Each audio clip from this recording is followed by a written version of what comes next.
के कंठ समान छो वपुतंग न विहार लक्षण उर्गी निहारे पग वंदा पारसेना वंदा पारसेना।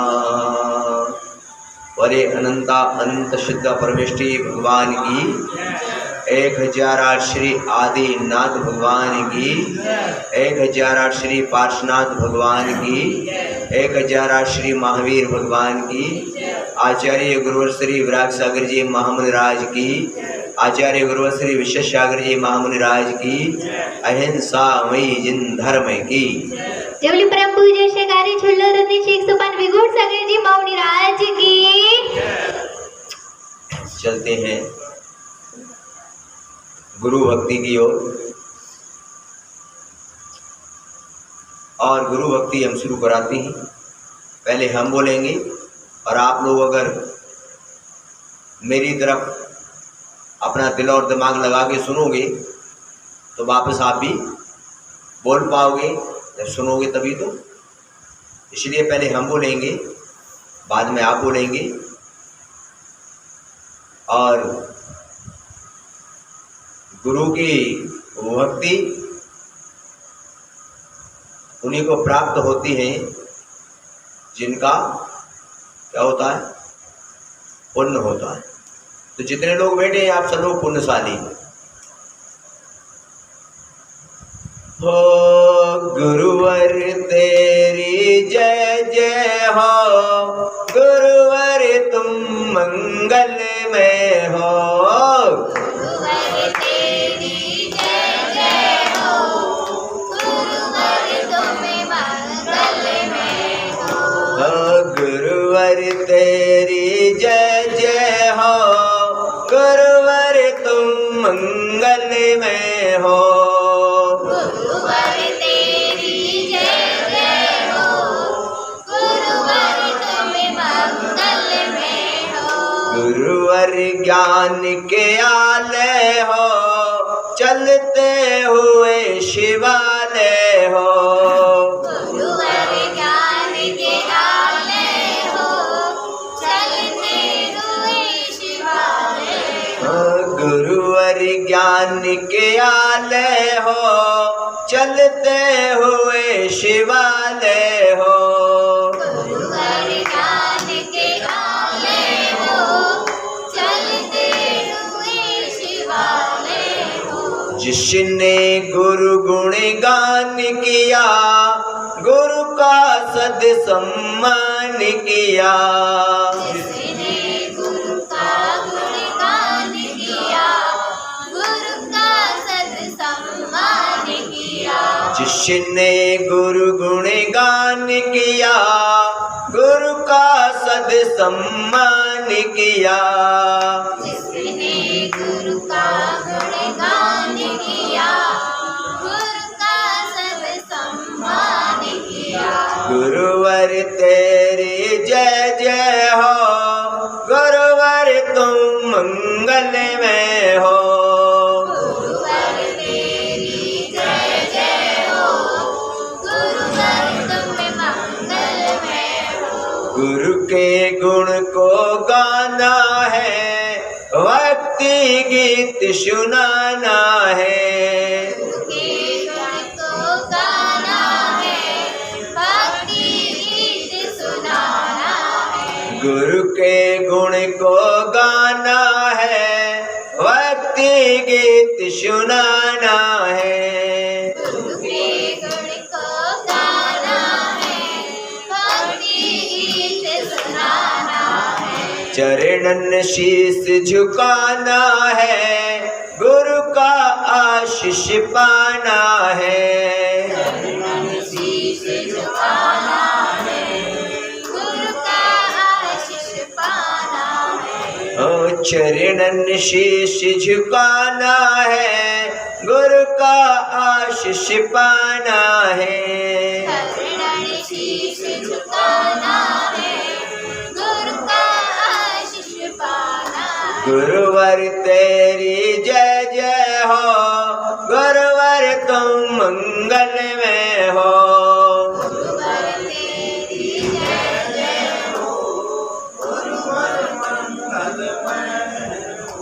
पंच परमेष्ठी भगवान की। अब आत्माओं, गुरु भक्ति तुमने सुनी। संसार में इस पंचम काल में हम देखेंगे ज्ञान भी गुरु है और मंदिर भी गुरु है।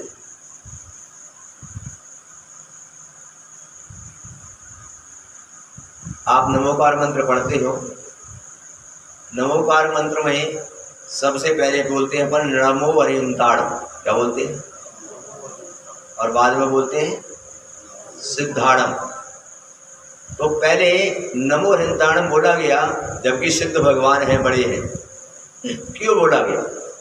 क्योंकि अनंत भगवान की वाणी कीर्ति है, वो हमारे गुरु हैं। और है, और तुम भी जानते हो कि बिगर गुरु के बिगर मोक्ष भी कैसे हो।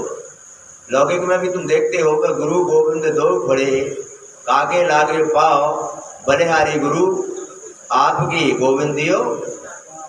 बच्चा किसकी बलिहारी है? आप लोग सोचो, विचार करो कि हर जगह कहीं पर भी अपन देखें कि गुरु की महिमा है। अगर दुनिया में गुरु नहीं होते, अनंत भगवान हमारे गुरु जिनकी वाणी थी, आज आप मंदिर बना रहे हो, मंदिर में पूजा कर रहे हो, अगर भगवान की वाणी से नहीं बताया जाता तुम्हारे लिए, तो आप क्या करते? कुछ हमको पता ही। तो यहाँ पर आचार्य कहती हैं कि गुरु की महिमा दुनिया में सबसे बड़ी है। लेकिन आज वर्तमान की स्थिति में हम इस पंचम काल के जो जीव हैं, और इस काल में हमने जन्म लिया, सबसे बड़ी बात तो यही है कि पंचम काल के अंदर में जितने भी जन्म लेते हैं लोग, सब मिथ्यात्व के साथ पैदा होते हैं। सम्यक दर्शन की यहाँ पर पुरुषार्थ करके प्राप्ति की जाती है। अब अपना जन्म हुआ, जन्म के बाद अगर हमने सद पुरुषार्थ कर लिया तो हमें सम्यक की प्राप्ति हो जाएगी। अगर हमने अपना पुरुषार्थ नहीं किया तो हम मिथ्यात्व के साथ पैदा हुए हैं और मिथ्यात्व के साथ ही दुनिया से चले जाए। तो हमारे लिए क्या करना है सम्यक प्राप्त करने के लिए? जब शास्त्रों को हम पढ़ते हैं, शास्त्रों के वृत्तांतों को जब हम पढ़ते हैं, तो मैं कभी कभी सोचता हूँ, कभी कभी विचार करता हूँ कि जितने भी ग्रंथ पढ़ते हैं, उन ग्रंथों में विवरण आता है कि राजा जो हुआ करते हैं, उनके घर पर क्या व्यवस्थाएं रहती हैं। आपको भी देता है कभी? नहीं।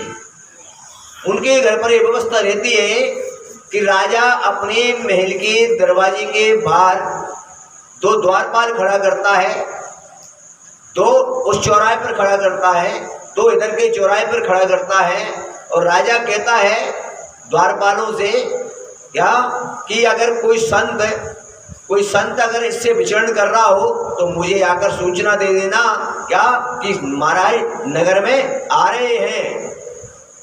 कहां पर खड़ा कर देता द्वारपालों को? किसके लिए?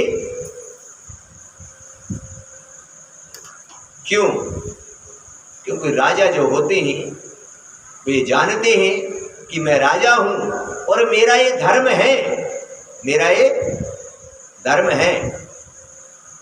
बंधुओं, वो राजा द्वारपाल आकर अगर वो सूचना देते राजा को कि मुनिराज आ रहे हैं, छुल्लक जी आ रहे हैं या माता जी आ रही हैं, तो राजा तुरंत दौड़कर बाहर आता और कलश लेकर खड़ा हो जाता। सोचता मेरा एहो भाग्य है। क्या है? विचार करो, चिंतन का विषय है। और अगर वो राजा ऐसा नहीं करता तो प्रजा सारी मिलकर कहती है कि तुम राजा बनने योग्य क्या नहीं हो, राजा बनने के योग्य नहीं हो। क्यों? विचार करो। और चाहिए भी यही कि अगर वास्तव में राजा अगर धर्मनिष्ठ नहीं है, धर्म क्रिया प्रजा को नहीं करा सकता, गुरुओं की सेवा नहीं कर सकता, तो उसको नियम से राजपद को छोड़ देना चाहिए। क्यों छोड़ देना चाहिए? कि कम से कम नरक जाने से बच जाएगा। कहां जाने से बच जाएगा? अगर वो छोड़ देगा तो नरक जाने से बच जाएगा, और नहीं छोड़ेगा और अगर धर्म क्रियाएं भी नहीं करेगा तो नियम से कहां जाना पड़ेगा? नियम से नरक जाना पड़ेगा। क्यों? क्योंकि हम जिस कार्य के लिए नियुक्त किए गए हैं वो कार्य अगर हम नहीं कर रहे हैं तो नियम से कहां जाना पड़ेगा?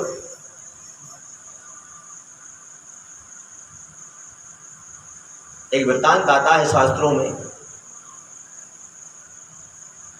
एक राजा था, बड़ा धर्म प्रेमी राजा था, गुरुओं के प्रति अनुराग, धर्म के प्रति अनुराग था, और वो जो है इसी प्रकार की व्यवस्था रखता। अब राजा था, राजा को ध्यान आया, राजा को कई दिन बाद ध्यान आया, 1-2 साल बीत गई और उनको ध्यान आया क्या कि एक रानी और है मेरी, भूल ही गया था। क्योंकि राजाओं के पास तो कितनी रानियां होती हैं? अनेक रानियां होती हैं। मांगरोनी के राजाओं के पास कितनी रानियां हैं? बोला तो है?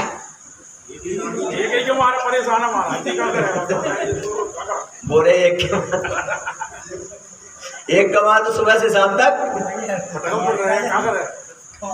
तब भी उसकी पूर्ति सही बात नहीं। शाम को सुबह से शाम तक निकलते हैं कमाने के लिए, शाम को पता लगा पत्नी की पता नहीं सुबह से शाम तक कितनी डिमांड लिखी हो जाती है क्या? फिर आकर कहेंगे एक काम कर, थोड़ा सा कम कर ले डिमांड को। तो राजा ने देखा और उसको ध्यान आया, उस रानी के महल में पूछता है। रानी अति प्रसन्न हुई कि आज 1-2 साल बाद राजा मेरे महल में आया है। क्योंकि राजाओं की व्यवस्था अपनी जैसी नहीं होती है। राजाओं की व्यवस्था ये होती है कि सभी रानियों के महल अलग होते हैं और रानियां महलों में रहती हैं। राजा जब जाता है तो सूचना देता है पहले कि मैं आज, अपने जैसी व्यवस्था नहीं है। राजा पूछता है, रानी सोचती है कितने दिन राजा आए हैं, और राजा जाकर रानी के पास पहुंचता है और पहुंच जाता है सुबह सुबह वहाँ पर, और पहुंचकर बैठ जाते हैं। बैठकर वहाँ पर चर्चाएं होती हैं। रानी सोचती है कि इतने दिन बाद राजा आया है, और मैंने पहले ही तुमको बता दिया कि जो राजा धर्म वाले होते हैं वो अनुवृत्ति होते हैं, और उनके महल के आहार कक्ष में हमेशा शुद्ध भोजन बनता है। क्या बनता है? उनका शुद्ध भोजन बनता है। और जैसे ही वो वहां पर बैठा, बातचीत चल रही, रानी अति प्रसन्न थी कि इतने दिन बाद राजा मेरे पास आया है। लेकिन देखना, विचार करना, यहाँ पर चिंतन करना कि अपने धर्म में कितना अंतर है। और उसी समय राजा उसके पास जैसे ही पहुंचा, बैठा, वैसे ही द्वारपाल ने जाकर कहा कि राजा से, राजा साहब सामने से मुनिराज चले आ रहे हैं। और राजा उठा और राजा ने तुरंत महाराज का क्या किया? अब विचार क्या किया? पड़गान किया। महाराज का पड़गान किया। नब्दावत के पूर्वक उनको अंदर लेकर गया। अंदर जाकर उच्चासन बिठाए और उच्चासन बिठाकर उनकी पूजा किया, पाद प्रक्षालन किया। इतने में होता क्या है, जैसे ही इतनी क्रिया होती है, इतने में इतने में सूचना आती है राजा को कि राज्य में किसी प्रकार का कोई कारण ऐसा बन गया है जो राज्य खतरे में है। तुरंत राजा ने नमोस्तु किया और कहा, गुरुवर, राज्य में विपदा आ गई है और मुझे इसी वक्त जाना पड़ेगा। गुरु भी जानते हैं कि राज्य सुरक्षित नहीं है तो मेरा धर्म भी सुरक्षित नहीं है। तुरंत आज्ञा देते हैं और रानी से बोलते हैं कि मैं जा रहा हूं, गुरुवर को तुम अच्छे से आहार करा देना। जैसे ही राजा चलता है, रानी के मन में विचार आता है कि आज ही मुनि महाराज को आने का टाइम मिला। आए 2 वर्ष बाद तो राजा कहां पर आया है? समझ रहे हो बात? रानी के परिणाम खराब होने लगे कि आज तो मुझे 2 वर्ष बाद राजा मिलने के मिला, आज मुझे इंद्रिय भोग मिलते, क्या आज ही मुनि महाराज को आने को मिला, आज ही यहाँ पर आए। जैसे ही रानी के परिणाम खराब हो रहे, मुनिराज तो मुनिराज होते हैं, मुनिराज समझ गए क्या कि इसके परिणाम। और मुनिराज, तुम जानते हो कि जहां पर कलह हो, जहां पर परिणामों की विशुद्धि ना हो, वहां पर मुनिराज हार क्या नहीं करते। और उन्होंने अपनी अंजलि छोड़ी और वहां से मुनिराज चल दिए जंगल की ओर। जंगल में पहुंच के सामायिक किया और राजा 2-3 घंटे बाद उस कार्य से निवृत्त होकर वापस लौट कर आता है। और जब लौट कर आता है, ध्यान रखिए, उस रानी ने अपने प्रणाम किए, मुनि के प्रति ऐसे भाव रखे। और मुनिराज जैसे निकलते हैं, जो सुंदर जो रानी थी, पता लगा कि सारे शरीर में कोढ़ पैदा हो गया। क्या हो गया? दुर्गंध आने लगी। राजा लौट कर, राजा ने देखा वो सामने बैठी हुई रानी। राजा ने कहा कि वो रानी कहाँ है मेरी? उसने कहा, राजा साहब अच्छे से देखो, मैं ही तो तुम्हारी रानी हूं। ओहो, ये हाल कैसे हो गया? राजा धर्म वाला था, राजा समझ गया कि इसने मुनि का क्या किया है? मुनि का तिरस्कार किया। समझ गया राजा ने कहा रानी से, राजा ने कहा रानी से, तुमने क्या किया? तुमने मुनिराज की? बोले नहीं नहीं। रानी मायाचारी बोली क्या कि नहीं नहीं, महाराज तो गुस्सा होकर क्या होकर चले गए। राजा समझ गया इसने गलती की है। तुरंत राजा ने आदेश दिया और कहा, जाओ तुम मेरे राज्य से बंद हो। उसके बाद आप विचार करना कि उसने कितनी बार शुक्री बनी, कितनी बार कुकरी बनी। उसके बनने के बाद उसके पाप करते चले गए, भोगती भोगती जाकर एक ढीमर के यहाँ पुत्री हुई। किसके यहाँ? किसके हुई? ढीमर के यहाँ। शरीर कैसा था उसका? जिसमें से दुर्गंध आ रही थी। क्या आ रही थी? जिसका नाम था दुर्गंधा। क्या था? क्या नाम था? दुर्गंधा। और वो नदी किनारे वहां पर झोपड़ी बना के रहती थी कि शरीर में से दुर्गंध आती थी। गाँव वाले ने कहा गाँव में रहेगी, दुर्गंध आती है, वो बच नहीं जाती है। और ध्यान रखिएगा, वो जब वहां पर रह रही, एक दिन मुनिराज विहार करते चले जा रहे और चलते नदी किनारे से नदी पार करना थी, लेकिन नदी में पानी थोड़ा ज्यादा था तो मुनिराज उसको पार नहीं किए और नदी किनारे एक वृक्ष के नीचे बैठ गए ध्यान में। सर्दी का मौसम था और मुनिराज बैठे हुए, नदी किनारे बसी हुई दुर्गंधा ने देखा और देखकर उसने सोचा विचार किया कि मुनिराज बैठे हैं, सर्दी का मौसम है। क्या किया उसने? सारी रात मुनिराज के चारों तरफ अग्नि जलाती रही। किस भाव से? सर्दी का मौसम है और इनको क्या ना लगे, सर्दी ना लगे। वो चारों तरफ अग्नि जलाती रही सारी रात। सुबह मुनिराज का ध्यान खुला, मुनिराज ने देखा। मुनिराज ने देखने के बाद उस बच्ची ने कहा कि मेरे पुण्य से पाप कर्म का उदय है, जो इस प्रकार का मुझे ये मिला। तो मुनिराज ने कहा, बेटा तुमने इस पर्याय में इस प्रकार राजा की रानी थी और आपने उस समय अपने परिणामों को खराब किया, इसलिए आपका ये शरीर तो क्या करना है? तब उस समय मुनिराय ने कहा, अब आपको इससे निवृत्ति पाना है तो आप एक काम करो, क्या किसी आर्य का संग में चले जाओ और वहां पर व्रतों को धारण करो, और व्रत धारण करके आर्य का तो नहीं बन सकती तुम, लेकिन आप व्रतों का पालन कर सकते हो। और उसने उन व्रतों का पालन किया, अपनी निंदा की, और उसने उस कर्म को काट के तब उसका जीवन सफल हुआ। कहने का मेरा तात्पर्य है कि संसार की इन भोगों के लिए, संसार की इन वस्तुओं के लिए, संसार में इस वैभव के लिए, संसार में इन कार्यों के लिए धर्म मत छोड़ो। क्या मत छोड़ो? किसके लिए? इन संसार के इंद्रिय विषयों के लिए। संसार में वैभव, क्योंकि संसार के इंद्रिय विषय मिटने वाले हैं। संसार में करोड़ों अरबों की संपत्ति क्या यहीं पर छूटने वाली है। ये घर, मकान, जमीन, जायदाद, तुम्हारा वैभव, तुम्हारा नाम, तुम्हारा ऐश्वर्य यहीं पर कहां पर रह जाएगा? साथ जाएगा क्या? बोलो, हैं? बोलो तो, साथ जाएगा? नहीं जाएगा।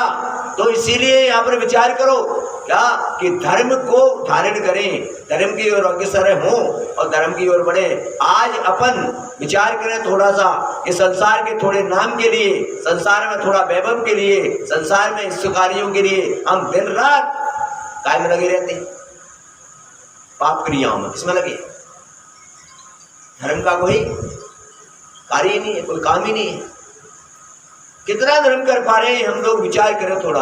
अष्टांग का महापर्व चल रहे हैं, और ऐसे अष्टांग का महापर्वों में भी विचार करो, मंदिर में 2-4 पुजारी अभिषेक के लिए कितने ऐसे प्रभुओं में, अरे ऐसे अष्टांगा महाप्रभुओं में तो प्रत्येक 8 साल से लेकर और 100 साल तक के प्रत्येक व्यक्ति को अभिषेक पूजा करने आना चाहिए। क्या ये प्रत्येक माता, बहू, बेटियां सबको आना चाहिए। अष्टांगा हमारे ऐसे पर्व हैं। विचार करो, कभी तुमने देखा ना तुम लोग क्या करते हो? तुमने देखा कभी? अगर हिंदुओं में नवरात्र आते हैं उनके, तो कितनी झांकियां लगती हैं, कितनी लाइटें लगती हैं, कितना आनंद मनाते हैं वो लोग। क्या हमारे पर्व आए हैं? क्या हमारे यहाँ कोई पर्व आता है तो हमको कोई आनंद ही नहीं आता। ऐसे पर्वों में भी हम अभिषेक पूजा नहीं कर पा रहे। बंद हो, विचार करो, चिंतन करो, सोचो। यहाँ पर आपको सभी प्रकार का सुबह भी उपदेश, क्या शाम को भी 7 बजे का समय दिया, कितने बजे का? और 8 बजे के 8:15 बजे तक इतने से लोग आ पाए। क्यों भैया? क्योंकि वास्तव में अपन को जो संसार की भौतिक वस्तुएं हैं, संसार के जो फल हैं, उसी में लगे हुए। लेकिन आज तक राजा, राणा, छत्रपति हाथन के, और मरना सबको अपनी अपनी। अरे इसमें बड़े बड़े चक्रवर्ती आए, बड़े बड़े तीर्थंकर आए, लेकिन वो भी इस दुनिया में, उनको भी यहाँ से क्या करना पड़ा? जाना। उनको भी सारा छोड़ के जाना पड़ा बंधु। तो अपन क्या, ये अपनी अपनी जीवन की कहानी का बोलते बोलते, और अपन को भी दुनिया से एक दिन, भैया जाओगे कि नहीं? अमर तो नहीं होगी, हैं? हो सकता है मंगरौनी वाले कहीं अमृत खा के आए। नहीं, दुनिया में जिसका जन्म हुआ है उसकी मृत्यु तय है, कोई रोक नहीं सकता है। और जब मृत्यु तय है जन्म के बाद, तो क्यों ना हम उस मृत्यु को मृत्यु महोत्सव बना दें?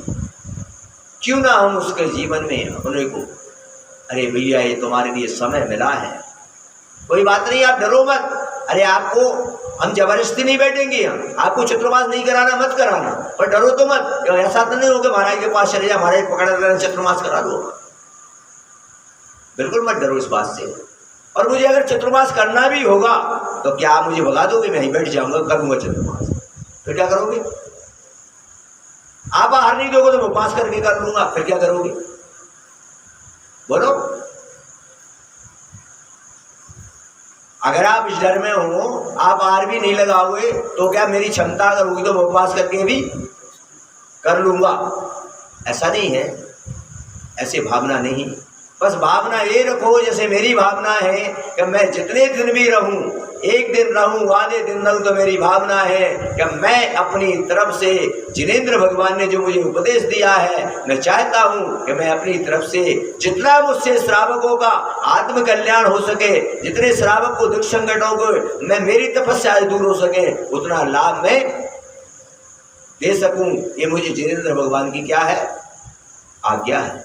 तो बस कर रहा हूं मैं, बाकी आगे क्या होगा क्या नहीं होगा, क्या ये तो अपने पुण्य और इस पर चलता है। बंधुओं, मैं तो बस यही कहना चाहता हूं आपसे कि जब जब धर्म का मौका मिल जाए, जब जब नगर में गुरु आ जाए और न जाए, तुम तो कितने पुण्यशाली जीव हो मगरौनी वालों। आपने महाभारत देखा है कभी? महाभारत में युद्ध चल रहा था और युद्ध के अंदर में कृष्ण ने अर्जुन से कहा कि देख अर्जुन, अब तेरी विजय निश्चित हो गई है। बोले क्यों?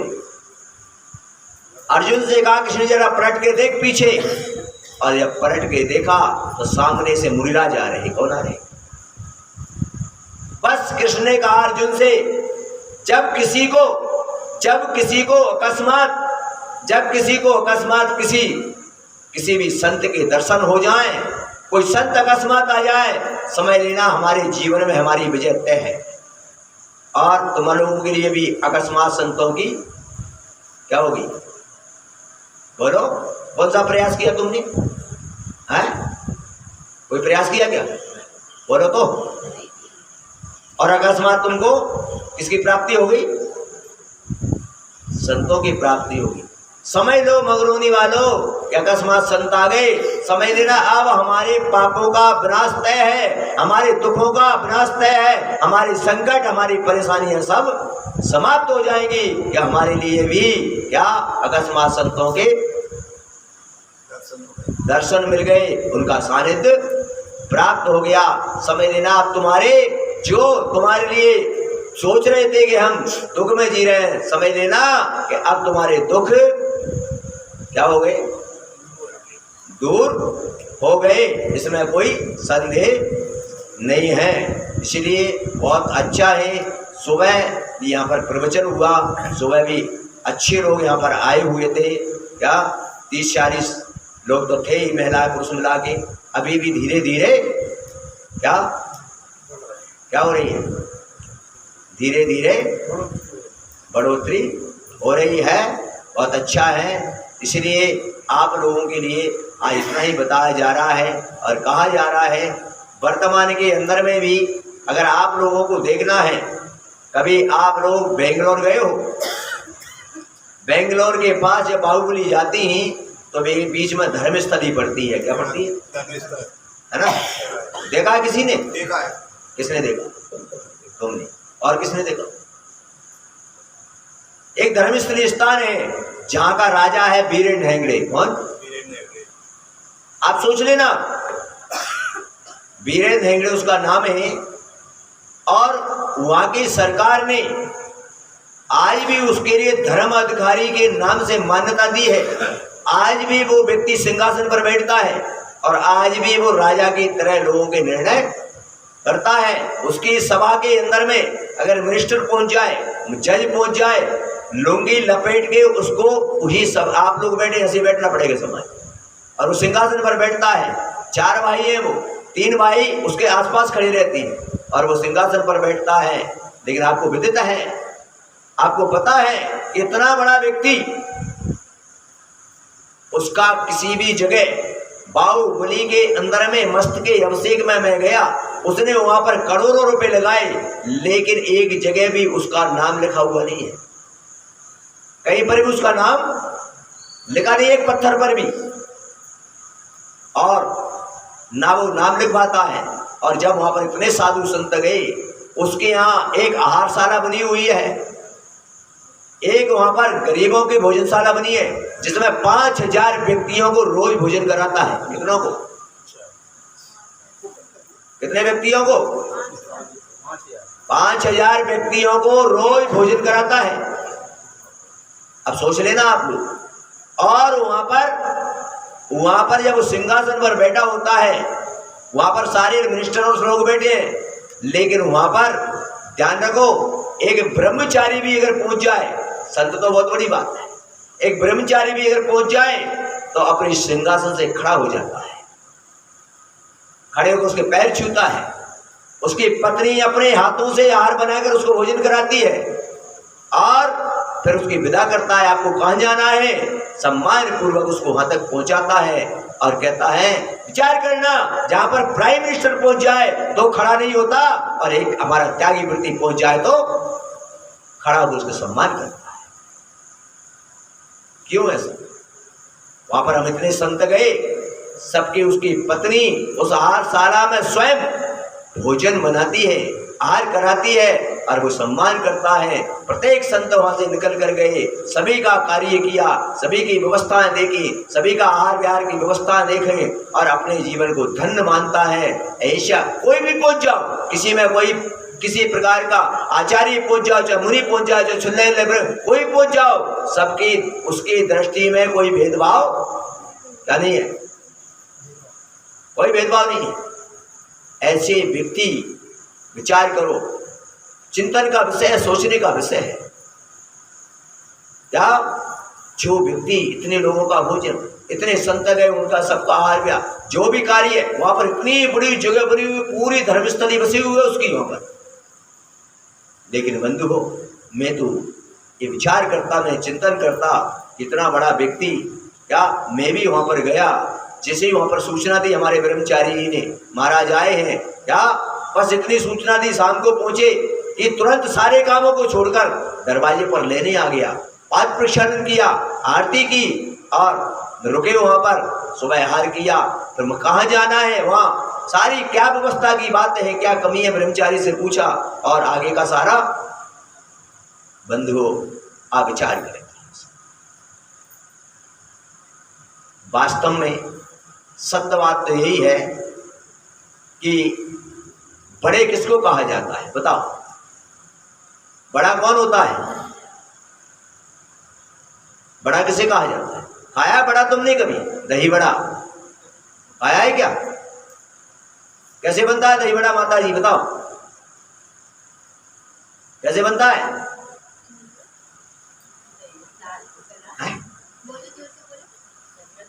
अरे बड़े बनने के लिए वो जब बनता है तो पहले क्या होता है, दाल को है ना, क्या किया जाता है, फिर उसके बाद उसको फेंटा जाता है। अबे फेंटेगी कहाँ, अरे तो पिसेगी, तो क्या होगा, दाल की फटाई, वो पिसेगी है ना, ऐसे ही बड़े नहीं बन जाओगी। अब फिर कुट पिट के अभी भी नहीं बन गया, फिर उसको कढ़ाई में क्या करना पड़ेगा, डाले जाएगा, फिर क्या किया जाएगा, तल के अभी क्या, अभी वापस पानी में डाला जाएगा है, और पानी में डालने के बाद अभी भी मजा नहीं आया, अभी बड़ा नहीं बना वो, अभी भी उसमें डालने के बाद ऊपर से नमक मिर्ची भी लगाया जाएगा, क्या लगाया जाए, तब वो क्या बनता है, बड़ा है, तब उसका खाने का। इसी प्रकार अगर व्यक्ति को बड़ा बनना है, क्या बनना है, तो क्या करना पड़ेगा, उसको गलना भी पड़ेगा, यानी नरम भी होना पड़ेगा, झुकना भी पड़ेगा, क्या पिसना भी पड़ेगा, और कढ़ाई में है क्या करना पड़ेगा, और ऊपर से तब जाके क्या बनते हैं हम। ऐसे ही बड़ा व्यक्ति बनने के लिए सबसे पहले विनम्र गुण होना चाहिए, क्या होना चाहिए, नम्रता होनी चाहिए, झुकना आना चाहिए, क्या आना चाहिए बंधुओं, ऐसे ही बड़े नहीं बन जाते, क्या, और बड़ा बनने के लिए ये सारा काम करना पड़ेगा, तब जीवन के अंदर में हम सब जगह प्रसन्न क्या हो जाएंगे, जैसे उसका खाने का आनंद आता है, सब प्रशंसा करते हैं, क्या कि बहुत मजा आया, बहुत टेस्टी बना। इसी प्रकार जब हम बड़े बनना चाहें, हमारे अंदर विनम्र गुण आ जाए, तो सभी जगह हमारी इसी प्रकार की प्रशंसा शुरू हो जाती है कि फलाना व्यक्ति कैसा है। और अगर विनम्र गुण नहीं है तो है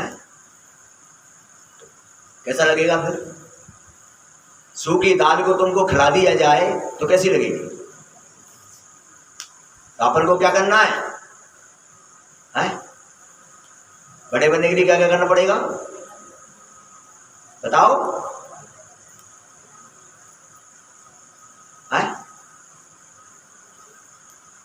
अब बताओ, ऐसे बैठ गए तो बिल्कुल जैसे चुपचाप कैसे बैठ गए? हाँ बंधुओं, कहने का मेरा तात्पर्य समझाना सिर्फ इतना है कि सभी का अभिप्राय मेरे प्रवचन का एक ही है कि हमने जीवन के अंदर में अगर हमको कुछ पाना है और आत्मा का कल्याण करना है, सिद्ध सलाह का सुख पाना है, इसका सिद्ध सलाह का सुख पाना है अगर हमको, तो हमारे लिए भी क्या जिस प्रकार बड़ा का सिस्टम है वैसे इस जीवन को हमको क्या करना पड़ेगा? उसी प्रकार सबसे पहले झुकना पड़ेगा। कड़ाई में तलने का मतलब तपस्या करनी पड़ेगी। और कोई कितना भी कुछ बोलता रहे, कितना भी कुछ कहता रहे, तो भी हमारे लिए उसको सहन करना पड़ेगा। तभी तो हम परमात्मा क्या बनेंगे? परमात्मा बनेंगे। और उस परमात्मा बनने के लिए ही हमारा ये जीवन हमको मिला है। ये जीवन काहे के लिए मिला है बताओ? भोगों के लिए? काहे के लिए मिला है बोलो? हाँ, मनुष्य जन्म जो मिला है वो आत्मकल्याण के लिए मिला है।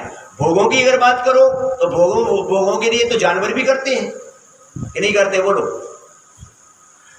देखो, जानवर भी जन्म लेता है, वो भी पुरुषार्थ करके, जैसे अभी तुमने देखा ना यहाँ पर, क्या यहाँ पर अभी देखा ना जो भैंस चल रही थी यहाँ पर, तो वो भी चल रही थी और घास तो पुरुषार्थ करके वो भी पेट भर रही थी, वो भी अपने बच्चों को जन्म दे देती है, कोई बड़ी बात नहीं है।